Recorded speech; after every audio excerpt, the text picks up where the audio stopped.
Thank you, Paptic, to give me this opportunity to make this presentation and to speak about a huge subject, circular economy at the European level and linked to the European legislations and regulations. Of course, my presentation will be a kind of sum up, and I will not go in details about this big issue, but more to give you some the main orientations of these European regulations, and I will give you also some example on how we apply that. For example, on the French market, the one I know, I better know, of course. And just a word about CITEO. CITEO is a private company, but a non-profit private company, and we are in charge in France of the enlarged producer responsibility for household packaging, but also for graphic papers. So I think that the protection of the environment is no more questionable, and I think you are all convinced about the fact that this is a necessity. This is essential to protect the environment. And of course, European Commissions share also these objectives of the importance to protect the environment. That's why they increase the regulations concerning the environment. And to really sum up and to give you the main orientations, especially concerning packaging products, you will see three main orientations of these European regulations. The first one is to increase the circular economy of products, and especially, as I told you, of packagings. Another one that came later on,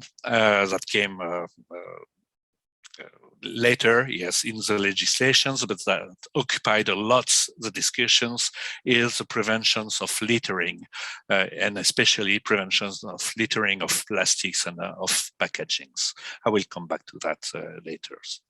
And the third main axis is the reductions. Of course, to protect environment, we have to reduce the quantities of waste, and reduce the quantities of waste is also working on the consumptions.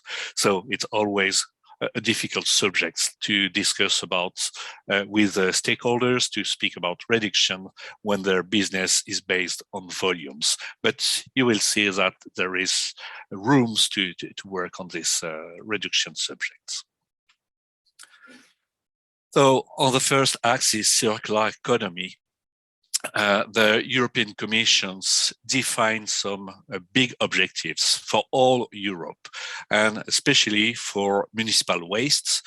They define some targets on of recycling rates that we have to reach. So you see the figures: 55% in 2025, 60% in 2030, and 65% in 2035. And we have also some dedicated objectives for packagings, not only household packaging, but all packaging. And the European objectives for recycling rates for packaging is to reach in 2030, 70% of recycling rates. So for that, it's not only you need, of course, to work to reach that, and to work on recyclability, to work on the development of new recycling technologies, and to avoid also the non-recyclable materials. So to give you some examples on what we are doing in France, for example, to increase the circularity, increase the circular economy, especially on packaging, we give you some examples of actions and key actions. The first one, we decided in 2017 to launch what we call the extended sorting instructions to the inhabitants. What does it mean? It means that we will ask to the inhabitants to put all their packaging, all their household packaging in the selective collection for recycling. Whatever the packaging is recyclable or not recyclable. It was not the case before this decision, because since 1992, when CITEO started with the previous name of eco-emballage, the selective and the sorting instructions for inhabitants, for example, on plastics, were only based on plastic bottles and not about plastic films or yogurt pots or something like this. Then now we decided to ask the inhabitants to put all their packaging, all the material packaging, whatever they are recyclable or not. The French government defined also another objectives that all packaging should be recyclable. It doesn't mean that they will be recycled, but all of them should be recyclable in 2030. So it means after 2030, you are not able to deliver to the French market a packaging that is not recyclable. It means that its recyclability is not recognized. It means we need also to develop new recycling solutions for non-recyclable materials. I will show you, we have a list of existing recycling solutions that depends on the type of materials, and there are still remaining materials for which we consider they are not recyclable. So we'll work on a different way, or to develop new technologies to be able to recycle these materials, or to push the company who deliver to the market packed product to choose other materials, recyclable materials. And of course, we are working on this way to work on the eco-design for recycling. And CITEO is doing lots of works with these customers. The company will deliver packed product to the French market to increase the recyclability of their packaging. This is important because it's not sufficient to be considered as recyclable. But if you are recyclable, you have also to continue to work to increase your recyclability level of your packagings. And also to make the right choice of switch to switch material from the another one, but to avoid also to transfer environmental impacts. So this switch approach should be made with a global environmental impact similar or reduced environmental impacts. So as I told you, we have in France, we published the list of existing recycling solutions for different type of household packaging. You have the list. When you have a yes, green yes, it means that the recycling solutions exist at the industrial level and can recycle all the packaging delivered to the French market. When it's in orange, I will not detail everything, but when it's in orange, it means that we are working together with some industrial actors to develop new industrial recycling solutions for this product. And when it's in red, it means we don't see any solutions appearing, recycling solutions appearing for these materials, except for some polystyrene's product. We are still working on some project on that, but there is a few opportunity to succeed on that. So the red one, we consider that they will never be recyclable. And then if your packaging is done with these materials, then you have to find another solutions, another materials to produce your packagings. On the left side of the slide, you see mainly the plastics materials, depending on the type of packagings. And on the right side, the other materials, you see that the issue is quite different because most of the other materials are recyclable. And with existing industrial recycling solutions for minimum for the French market, but at European wide it's the same. And for the category others, meaning we cannot list all the type of materials that is used to produce packaging. We consider they are not recyclable. What could be interesting here is to speak especially about cardboard, paper and cardboard packagings. Of course, this is interesting materials because all over Europe, the recycling solutions are existing, and let's say all over the world, the recycling solutions are existing. So this is a very interesting material for that, and that's the reason why the company, the industrial, are working more and more with paper and board packaging. But there is some remaining questions about this material. What is paper and board packagings? And we already speak during the previous presentation about cellulose fibers, and so on. And we have lots of questions about if a packaging made by cellulose is a paper and board packaging. Is it always the case? And if a packaging is made by cellulose, does it mean that it is recyclable or not? And does it mean that it's not plastic packagings? So to give you some key information to have a better understanding about these different notions, I made this short animations, these short slides. So cellulose is one of the main components of trees or vegetables, but the main source that we are using is coming from trees. And you will see that cellulose doesn't mean paper and board. From this tree, then you will extract part of the tree, of the woods. So by sowing, you can have piece of woods, and this piece of wood, you will be able to produce different product with that. And you can also use the bark of the tree, and we'll see that you can also produce some packaging with that. From the wood, from the piece of wood, you can defibrillate, refining this wood to separate the different fibers, cellulosic fibers that compose the wood. And then you get individual fibers. And with that, you will be able to produce some materials. But you can go far away, and using these fibers, you can dissolve the cellulose that is in the fibers to come directly to the molecule of cellulose. And then you have molecules, and you can produce some different product with that. And with this pure cellulose molecules, you can also modify it, transform these molecules to another molecules, and with these new molecules, you can produce also some other materials. So all these type of products, all this type of form of cellulose, you are able to produce product and packagings. But of course, you will produce different type of packaging.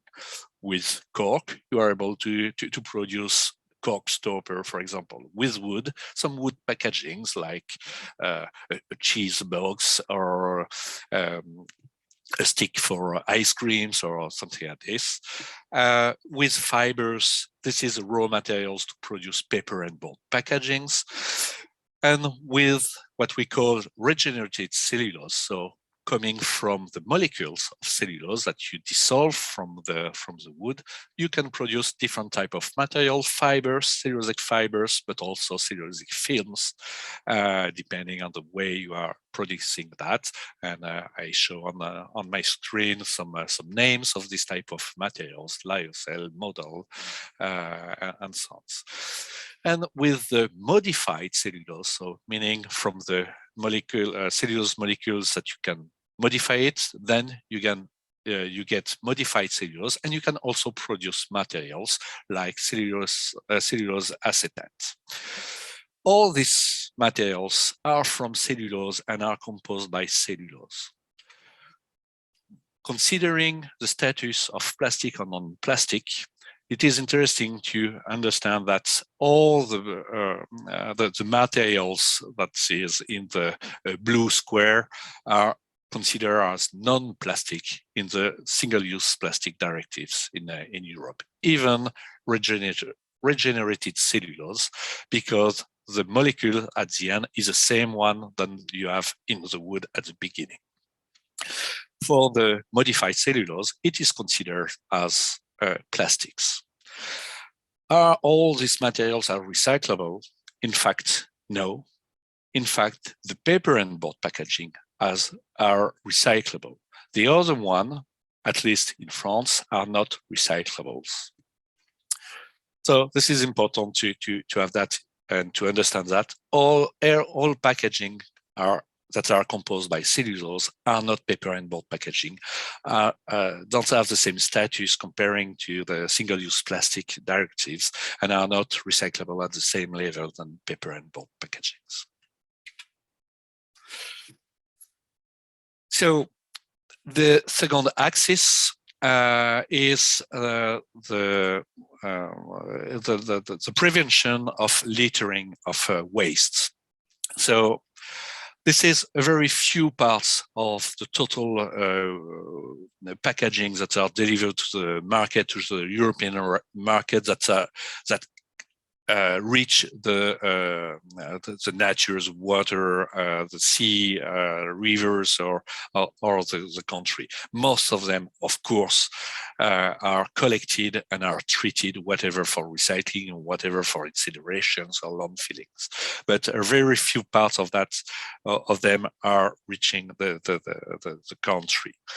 And of course, the European Commission decided to ban and to reduce, to prevent this risk, especially on biodiversity of these materials and of these packagings and products that are coming in the country. So this is the main objective of the single-use plastic directives, which really is oriented on plastics. But what is important to understand that when we discuss with the European Commission, they consider that single-use plastic is a first step. The next step will be to have the same approach on all materials for all single-use products. So the main objectives, and I will come back to that just after, the main objective of the commissions is to reduce the use of single-use products and to develop reuse product and so on. And to give you some examples for single-use plastic applications. For example, in France, we have defined an objective to avoid all single-use plastic packaging in 2040. And another one, another decisions of European Commissions concerning that is to oblige to put on some products, and especially, for example, for cups, plastic cups, but also paper cup with plastics in it. They oblige to have what we call the turtle marking, a special marking on it to say, okay, there is plastic on it. Don't throw it in the nature and so on. The marking proposed by the European Commission doesn't work, because when you ask to anybody to understand this marking, everybody says, okay, I understand that I have to put this product in the sea, which is not the objectives. And the third axis is reductions. And reductions is mainly an axis to rethink about the way to consume your products. It's not only a way to reduce the consumptions, but it's a way to change the consumption modes, and especially to develop the bulk consumptions, meaning to deliver to the end users products without any packaging, and the end user is coming with his own packaging and reusable packaging, but also to develop reusable packagings, of course. And for example, in France, we have some clear objectives of a certain surface for each stores to dedicated to bulk consumptions and to reuse. And there is also some incentive to develop deposit systems for glass and plastic packagings in France, but also in Europe. I think I have finished, and I'm at the end of my presentations and the end of the time that was dedicated to me. So I hope it was interesting for you, and it gives you some interesting information, global information about the main orientation of the European strategy on circular economy.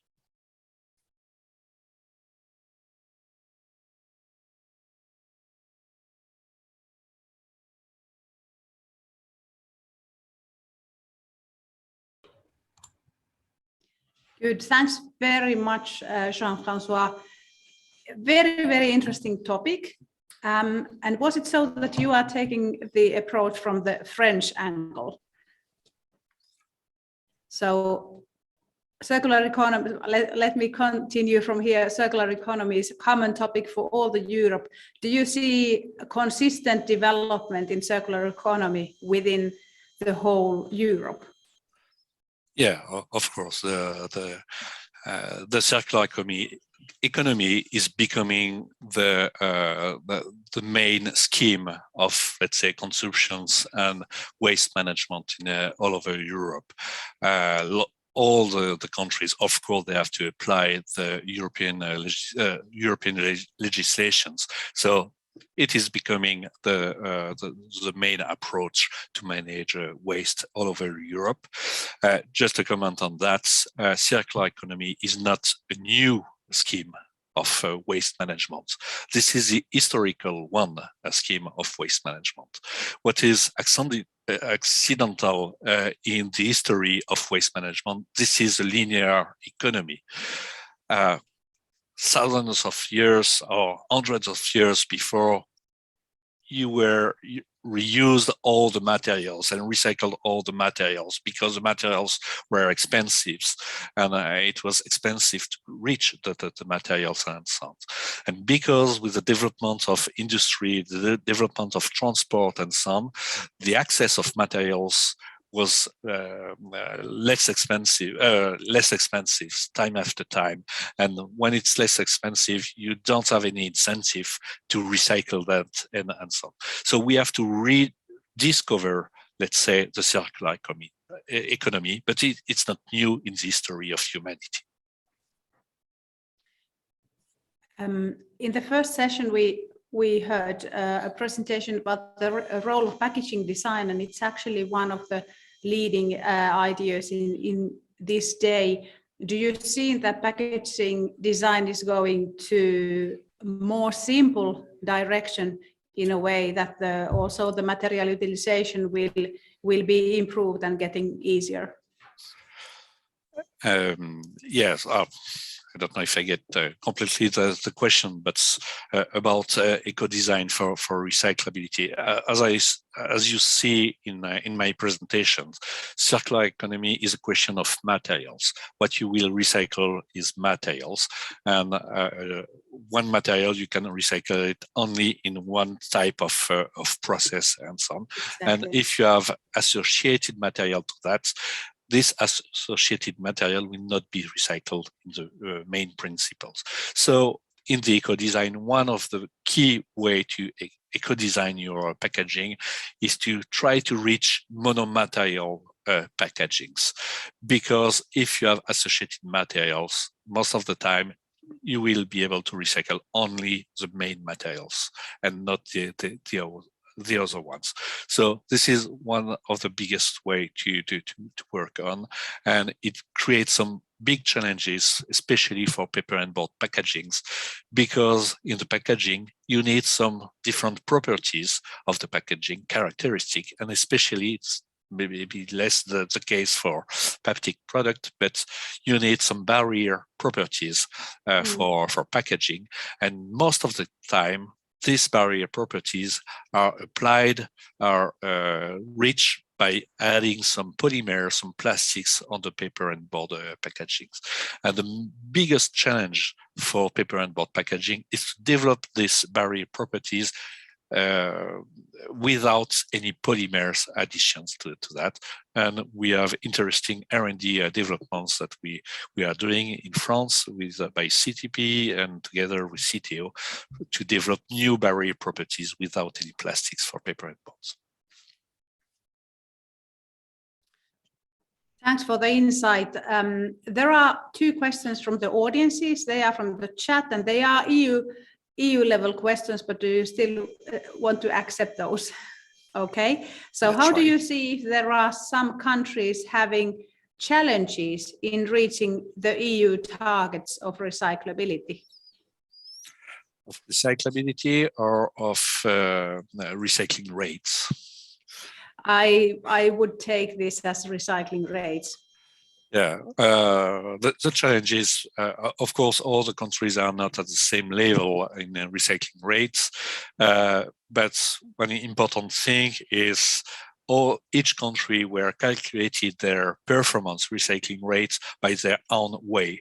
So it's difficult sometimes to compare the performance recycling rate performance of each countries. So this is one subject on which the European Commission has decided to harmonize the way to calculate the recycling rate. And then it is in application, and it will start from this year. And then we'll have a common measure for all countries to really see their level and how far they are from the objectives. But of course, let's say West countries of Europe and North countries of Europe have a better performance, let's say in a global point of view, better performance in recycling rates than East countries. So we have also to help all these countries to increase by sharing the experience of our countries, because we started earlier to develop this recycling rate of packagings and of municipal waste. As a last question, again, the same topic, how to tackle different recyclability requirements in different EU countries when product is targeted for the whole EU? Yeah, this is also a question of harmonizations. It is not the case for the moment. There is not, you don't have any harmonized way to evaluate the recyclability. And sometimes in one country, you can have different organizations that evaluate the recyclability in different ways. And depending on the materials of the packaging in the same countries, you can have different rules to evaluate recyclability. So there is a big movement in all the countries to develop and to harmonize first in their countries this recyclability evaluation. We have done that in France, and we have published our methodology to evaluate the recyclability, applicable to all packaging materials. This is the same approach. In other countries, they are doing also such work. And then now European Commission is trying to push to harmonize this methodology all over Europe. So we'll still have to discuss with all the countries to find the right way, because it's not harmonized for the moment. We are not evaluating that really by the same approach. But in the big principles, we are closed, but in some details, sometimes it could be different, depending on, do you take into account, for example, the cap of a bottle when you evaluate the recyclability of plastic bottles, for example. In some such details, it could be different. Yeah. Yes, a common and interesting topic for all the Europe as well as all the world. There are still some tasks to be done, but of course, and luckily there are organizations such as CITEO doing the good job. Hey, thanks very much, Jean-François, for participating in our open house. Thanks very much for the insights. Thank you to you. Bye. Thank you. And dear audience online,